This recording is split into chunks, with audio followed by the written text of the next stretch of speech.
बिहार चुनाव के करीब आते ही दोनों गठबंधनों के अंदर सीट बंटवारे को लेकर के चर्चा तेज हो चुका है। हमेशा ये माना जाता है और कहा जाता है कि एनडीए गठबंधन के अंदर सीटों का बंटवारा पहले हो जाया करता है। इंडिया गठबंधन, महागठबंधन या जो भी विपक्षी गठबंधन जिस नाम से भी हो, उसमें सीटों का बंटवारा हमेशा लेट से होता है। लेकिन इस बार अगर बिहार के महागठबंधन को देखा जाए, इस बार के चुनाव में अगर दोनों गठबंधनों के अंदर सीट बंटवारे को देखा जाए तो कहीं ना कहीं महागठबंधन बाजी मारता हुआ नजर आ रहा है। लगातार महागठबंधन की मीटिंगें चल रही है। उन्होंने अपनी मीटिंग में, पहली मीटिंग में तेजस्वी यादव को अपना कोऑर्डिनेटर नियुक्त कर दिया, अपने गठबंधन का जो है चीफ मुकर्रर कर दिया। उसके बाद लगातार उनके यहाँ कई मीटिंगें हुई जिसमें कई अहम फैसले ले लिए गए। और अब जबकि 13 जुलाई को मीटिंग हुई है महागठबंधन की, तो उसमें सीट बंटवारे पर भी न सिर्फ चर्चा हुआ बल्कि सीट बंटवारे की बात एक हद तक रिजल्ट तक पहुंच चुकी है कि किन पार्टियों को कितने सीट्स मिलेंगे। और ये इसलिए मुमकिन हो पाया है कि पहली मीटिंग से ही कहीं ना कहीं सीट बंटवारे के ऊपर भी इशारों इशारों में चर्चे होते रहे हैं। और तेजस्वी यादव ने गठबंधन के तमाम घटक दलों से पिछली मीटिंग में ही लिस्ट मांग लिया था कि कौन कितनी सीटों पर लड़ना चाहती है, कौन पार्टी और कहां कहां से लड़ना चाहती है। लिहाजा कल की जो 13 जुलाई की मीटिंग रही है उसमें सीट बंटवारे पर एक डिटेल डिस्कशन सामने आया है और खबर आ रही है, सूचना आ रही है कि बात बहुत हद तक बन गई है, जिसमें ये डिसाइड होता हुआ नजर आ रहा है कि राष्ट्रीय जनता दल 120 सीटों पर, आरजेडी 120 सीटों पर लड़ेगी। उसमें चंद सीटें बढ़ सकती है लेकिन घटने की कोई उम्मीद नहीं है। पिछली मर्तबा राष्ट्रीय जनता दल 144 सीटों पर लड़ी थी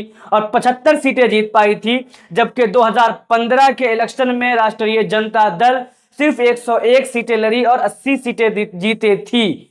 तब जनता दल यूनाइटेड भी, नीतीश कुमार भी महागठबंधन का हिस्सा थे, जिसका फायदा महागठबंधन को मिला था। वहीं राष्ट्रीय जनता दल के अलावा कांग्रेस के लिए 55 से 60 सीटें डिसाइड हो रही है। पिछली मर्तबा कांग्रेस 70 सीटों पे लड़ी थी लेकिन सिर्फ 19 सीटें जीत पाई थी, यानी कि गठबंधन में सबसे ज्यादा स्ट्राइक रेट अगर किसी का खराब था तो कांग्रेस पार्टी का खराब था। इसलिए आरजेडी उसके बाद से ही कांग्रेस को कम सीटें देना चाह रही थी। लेकिन पिछले कुछ महीनों में कांग्रेस ने बिहार में अपने आप को एक्टिव किया है, सक्रिय नजर आई है, सड़कों पर उतरी है, कैडर बनाया है, अभियान किया है और अपने आप को ताकतवर दिखाने की कोशिश किया है। अपनी लीडरशिप भी चेंज किया है और ये मैसेज देने की भी कोशिश किया है कि अब वो आरजेडी के प्रभाव में नहीं है। दिल्ली असेंबली इलेक्शन में जब कांग्रेस आम आदमी पार्टी से गठबंधन चाह रही थी, आम आदमी पार्टी ने ठुकरा दिया। उसके बाद कांग्रेस ने मजबूती से दिल्ली में चुनाव लड़ा और उसका परिणाम ये कहा गया कि उसी के परिणाम में भारतीय जनता पार्टी वहां पर वापसी करने में कामयाब हुई। जबकि अगर विश्लेषण किया जाए तो शायद कांग्रेस असल फैक्टर वहां पर भी नहीं था, मगर कुछ हद तक कांग्रेस के मजबूती से लड़ने का नुकसान आम आदमी पार्टी को हुआ, वोट के बंटवारे में भी और नैरेटिव बिल्डिंग में भी। उसका प्रेशर भी आरजेडी के ऊपर, महागठबंधन के ऊपर बिहार में है। इसलिए कांग्रेस की सीटें बहुत ज्यादा भी कम नहीं की जा सकती है। 40 से 45 सीटें आरजेडी देना चाहती थी, लेकिन बात अब आगे बढ़ी है। कांग्रेस भी कुछ हद तक अपने डिमांड से नीचे आई है और उम्मीद की जा रही है कि 55 से 60 सीटें कांग्रेस को मिल जाएंगी। इस पर बातचीत गठबंधन के अंदर हो रही है, दोनों तरफ से लोग झुके हैं और बात 55 से 60 सीटों तक पहुंच गई है। 2015 में कांग्रेस सिर्फ 42 सीटों पर लड़ी थी और 27 सीटें जीतने में कामयाब हुई थी, लेकिन पिछले चुनाव में 70 में सिर्फ 19 सीटें जीत पाई थी। इसलिए कांग्रेस भी चाहती है कि अगर सीटें कम भी हो तो लड़ जाएंगे, लेकिन उन सीटों को लेंगे जो हम जीत सकते हैं और ऐसे कैंडिडेट देंगे जो जीत सकते हैं। उसी तरीके से महागठबंधन के अंदर जो तीसरा सबसे अहम घटक दल है या घटक ग्रुप है वो है लेफ्ट पार्टियों का, लेफ्ट गठबंधन का, जिसमें सीपीआई, एमएल, सीपीएम और सीपीआई मौजूद है। पिछली बार लेफ्ट गठबंधन को 29 सीटें दी गई थी, जिसमें माले को 19 सीटें मिली। 19 में से 12 सीटें जीतने में माले कामयाब हुई थी। सीपीआई को 6 सीटें दी गई थी, उसमें सिर्फ 2 जीत पाई थी और सीपीएम 4 सीटों में से 2 सीट जीत सकी थी। इसलिए इस स्ट्राइक रेट की वजह से लेफ्ट गठबंधन की सीटें बढ़ सकती है, वो 35 तक पहुंच सकती है। 29 सीटों को 35 किया जाएगा, इस पर चर्चा हो रहा है। जिसमें माले की सीटें बढ़ेंगी और एकाध सीट सीपीएम की भी बढ़ सकती है, सीपीआई की सीटें नहीं बढ़ेंगी। उसके बाद जो अहम तरीन घटक दल है वो है वीआईपी, विकासशील इंसान पार्टी, जो मुकेश सहनी की है। मुकेश सहनी की पार्टी पिछले विधानसभा चुनाव में नई नवीनी पार्टी थी, महागठबंधन का हिस्सा थी, लेकिन एंड वक्त पर वो एनडीए के साथ चले गए थे। महागठबंधन पर धोखे का आरोप लगाया था और फिर एनडीए की तरफ जाने के बाद भाजपा के कोटे से उन्होंने सीटें ली और लड़ी, जिसमें वो जीतने में कामयाब भी हुए। लेकिन उनके तमाम एमएलए वापस चले गए बीजेपी में और उन्होंने इल्जाम लगाया भाजपा पर, एनडीए पर, कि हमारे पीठ में छुरा घोंपा गया है, हमें धोखा दिया गया, लिहाजा वो महागठबंधन की तरफ आ गए। आज वो महागठबंधन के साथ चुनाव लड़ रहे हैं, मजबूती से लड़ रहे हैं।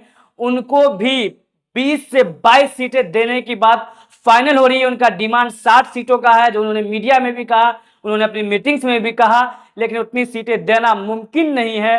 20 से 22 सीटों पर बात बन रही है, लेकिन उसके साथ ही साथ उनको डिप्टी सीएम भी घोषित किया जाएगा, ताकि जो सहनी वोट बैंक हमेशा से एनडीए का वोट बन के रहा है, खासकर भाजपा का वोट बन के रहा है, उसे अपनी तरफ गोलबंद किया जा सके।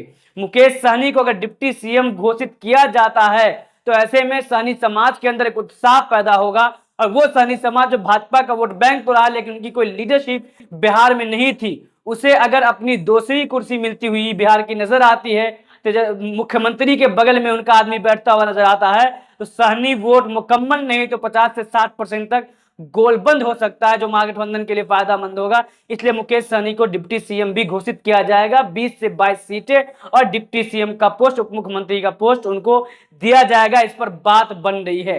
इन तमाम पार्टियों के अलावा ये तमाम 6 पार्टियां जो अभी महागठबंधन की डिक्लेयर पार्टियां हैं, जिनका ऐलान है, जो महागठबंधन की मीटिंगों में शामिल होते हैं, इनके अलावा 2 और पार्टियां जो महागठबंधन का हिस्सा बन चुकी है, अब तक वो किसी मीटिंग में नहीं गई है, लेकिन उनके लिए सीटें फाइनल हो रही है। वो है पहली पार्टी रालोजपा, राष्ट्रीय लोक जनशक्ति पार्टी, जो लोजपा से टूट कर बनी है, जिसको लीड कर रहे हैं पशुपति पारस रामविलास पासवान के छोटे भाई और लोजपा के पूर्व प्रदेश अध्यक्ष। लोक जनशक्ति पार्टी को 3 सीटें मिलनी तकरीबन फाइनल हो चुकी है।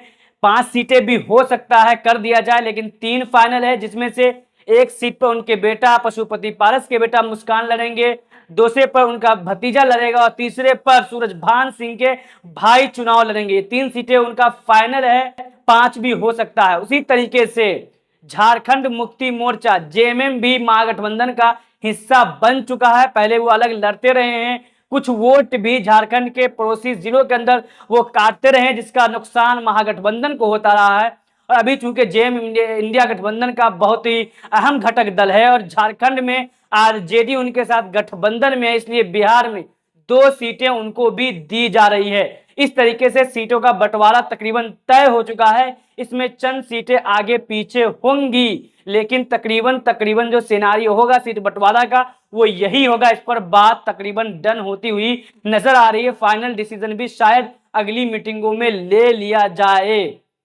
इसके अलावा महागठबंधन की इस मीटिंग में और भी महत्वपूर्ण मुद्दों पर बात किया गया, जिसमें दूसरा अहम तरीन मुद्दा यह था कि मुकेश सहनी पर तो बात बनती नजर आ रही है। तमाम घटक दल तकरीबन मान चुके हैं कि मुकेश सहनी को डिप्टी सीएम के तौर पर घोषित कर दिया जाए, क्योंकि सभी को इसमें फायदा नजर आ रहा है। लेकिन इसके साथ साथ ये बात भी अंदर में आ रही है कि क्या हमें 1 के बजाय 2 और या 3 डिप्टी सीएम घोषित करना चाहिए, ताकि वोटों को गोलबंद किया जा सके, खास तौर पर दलित और मुस्लिम वोट बैंक को। इसलिए मुमकिन है कि 3 डिप्टी सीएम घोषित हो मुकेश सहनी के अलावा। मुकेश सहनी के जरिए से सहनी वोट बैंक और ईबीसी वोट बैंक, अति पिछड़ा वोट बैंक को यूनाइट किया जाएगा, गोलबंद किया जाएगा। तो वहीं मुस्लिम डिप्टी सीएम भी घोषित किया जा सकता है, ताकि मुस्लिम वोट के बंटवारे का जो डर पैदा हो रहा है कि बिहार में जनसुराज की वजह से कुछ सीटों पर, तकरीबन 100 सीटों पर एमआईएम ने लड़ने का ऐलान किया, तो उसकी वजह से एसडीपीआई अलग लड़ रही है, उनकी वजह से आजाद समाज पार्टी भी चुनाव लड़ेगी, उनकी वजह से बसपा भी लड़ेगी। इन पार्टियों की वजह से थोड़ा बहुत जो वोट मुसलमानों का टूट सकता है, उसे भी बचाया जा सके। जदयू को जो वोट बैंक जदयू का रहा है मुसलमानों के बीच में, उसे भी तोड़कर अपने साथ लाया जा सके। वक्त की वजह से तो वो वोट टूटा है कुछ हद तक, लेकिन अभी भी एक तबका जदयू के साथ है, नीतीश कुमार के साथ है। उन तमाम को गोलबंद करने के लिए, पूरे मुस्लिम वोट को गोलबंद करने के लिए एक डिप्टी सीएम मुस्लिम को भी बनाने की बात चल रही है। साथ ही साथ दलितों पे लगातार महागठबंधन की मेहनत है, क्योंकि पिछले चुनाव में सिर्फ 12,700 वोटों से महागठबंधन की हार हुई थी। हुकूमत बनाने से रह चूक गए थे इतने कम वोटों से, इसलिए कोशिश है कि दलितों को भी अपने साथ गोलबंद किया जाए। खास तौर पे जो रविदास वोट बैंक है, जो बिहार के दो बड़े दलित वोट बैंक यानी पासवान और रविदास, दोनों 5-5% वोट्स हैं बिहार के अंदर। लिहाजा उसमें से जो रविदास है वो एंटी भाजपा हमेशा रहा, मगर उनका डिस्ट्रीब्यूशन होता रहा, एनडीए के साथ भी वो जाते रहे, बसपा को भी मिलता रहा, कुछ महागठबंधन की तरफ आता रहा, उसे गोलबंद किया जा सके, इसीलिए कांग्रेस ने अपना प्रदेश अध्यक्ष भी रविदास कम्युनिटी से बनाया है। और अब हो सकता है कि एक डिप्टी सीएम रविदास कम्युनिटी से देकर के रविदास वोट बैंक को पूरे तौर पर गोलबंद करने की कोशिश हो, और साथ ही साथ दलितों के भी बड़े वोट बैंक को तोड़ने की कोशिश हो, क्योंकि पशुपति पारस भी गठबंधन में मौजूद है, जो कि दलित समाज के एक बड़े वोट बैंक यानी दो में से एक बड़े वोट बैंक पासवान में से आते हैं। लेकिन पासवान का असल नेता इस वक्त उनके भतीजा चिराग पासवान बन चुके हैं, मगर कुछ हद तक सेन लगाने की कोशिश पशुपति पारस के जरिए से भी होगी। अब देखते हैं इसमें बात कहां तक आगे पहुंचती है, क्या हकीकत में आगे दो डिप्टी सीएम घोषित कर पाती है, यानी दलित और मुस्लिम कम्युनिटी से भी। क्योंकि अगर ऐसा होता है तो शायद दलित और मुस्लिम गोलबंदी महागठबंधन के लिए रास्ता आसान कर दे। यह भी मुमकिन है कि सिर्फ एक मुकेश सहनी और एक और जो है डिप्टी सीएम कांग्रेस की तरफ से हो, जो कि या तो दलित होगा या मुस्लिम होगा, या ये आवाज भी उठ रही है कि सवर्ण कम्युनिटी से भी हो सकता है। इसके अलावा तीसरा अहम पॉइंट जो डिस्कशन में रहा वो ये रहा कि चुनाव किन मुद्दों पे लड़ना है। उसमें बहुत सारे मुद्दों को पॉइंट आउट किया गया, जिसमें सबसे बेसिक मुद्दा जो रखा गया वो पलायन और बेरोजगारी का रखा गया है, जो महागठबंधन का सबसे महत्वपूर्ण मुद्दा होगा। उसके अलावा दूसरा जो महत्वपूर्ण मुद्दा होगा वो लॉ एंड ऑर्डर का होगा, कि किस तरीके से बिहार में लगातार रेप के वाकयात हो रहे, लगातार मर्डर्स हो रहे हैं, इस तरह के जितने क्राइम्स बिहार में बढ़ चुके हैं, इसको जो है सेकंड मुद्दा बनाया जाएगा। उसके अलावा तीसरे नंबर पर महिला सम्मान और दलितों के सम्मान को, मुसलमानों की इनसिक्योरिटी को भी मुद्दा बनाया जाएगा। लेकिन साथ ही साथ संविधान का मुद्दा जो लोकसभा में बहुत ही चर्चा में रहा, उसकी वजह से इंडिया गठबंधन को बहुत फायदा मिला है, वो भी बिहार चुनाव में भी मुद्दा रहेगा। उस पर भी बात हुई और मुद्दों को भी पॉइंट आउट किया गया है। आने वाले दिनों में शायद बहुत जल्द